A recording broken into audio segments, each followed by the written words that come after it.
Pilgrims, and welcome to another episode of the Polygon Pilgrimage. Today I have a pretty quick but exciting tip for you, something I discovered while browsing through the Unity forums. Of course, as you know, I am always learning new things. What I have discovered is an easy way to create scrolling UVs. So this would be a great trick for if you wanted, say, a river or a waterfall and you wanted it to repeat and just go infinitely without any scripting whatsoever, and just let it sit there and do its thing for decoration purposes.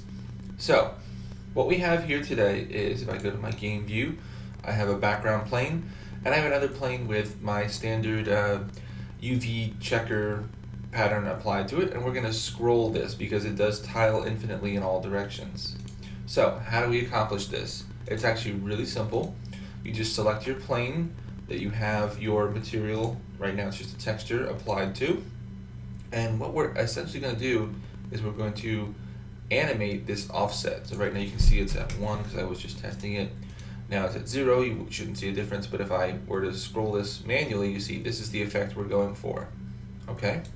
So let's set this to 0, and here's what we do.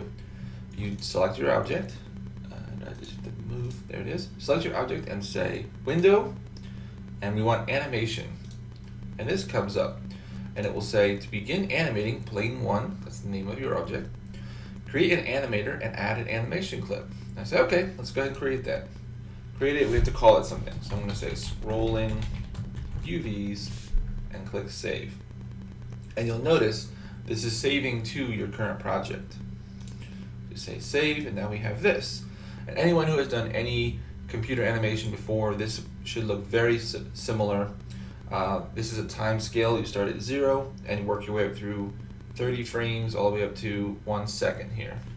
So what we're going to do is I'm going to add a property, add a property of mesh renderer. And in here I could not quite find the one I'm looking for, but it is under your diffuse, and I was looking for here's albedo. I added this map ST, so I just add that just so that I get some sort of frames on the curve here. But now if I go over to scroll all the way over to 1 second, and I'm going to go in here, and in my tiling offset I'm going to enter 1, and you'll notice when I do that, you come over here, now it's showing me we have detail albedo and main texture ST. So I think that's what we really wanted. So that's okay. Now if we scroll through the time scale here, you'll see that it is scrolling. It's doing what we want. So 0 to 1 second. Okay, so let's just quickly try it. So if I click play, there we go. And notice, hands off, I'm not doing anything, and we're running. You can tell here the time frame is going, and it's just looping through this infinitely. Now we could extend this. You extend it out to make it go slower.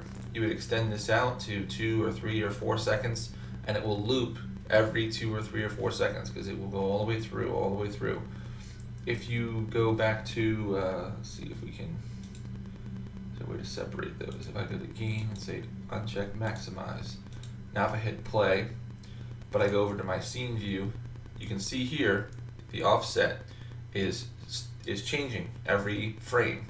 So it's 30 frames a second. So it's essentially divided 1 second, this distance, by 30 parts, and these are the numbers you get. So you can watch it here and monitor and make sure that it's working properly.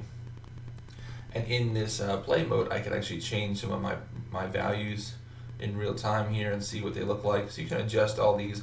Any of these properties are editable through this process. It will just add another layer here, and then you can move these little dots around to change your size of your, the scale of your effect, the different differential in time between them. So I hope you guys have enjoyed this. It's a real simple little trick, and I couldn't believe how easy it was to achieve this. But that's the great thing about Unity. It doesn't take a whole lot to do amazing things. So pretty short one for you guys today, but I hope you really enjoyed it. If you have any questions or if you have trouble doing this, send me a message, let me know. But I think it's pretty easy. You guys can handle it. So as always, guys, keep practicing, get better, and I'll see you next time as the pilgrimage continues.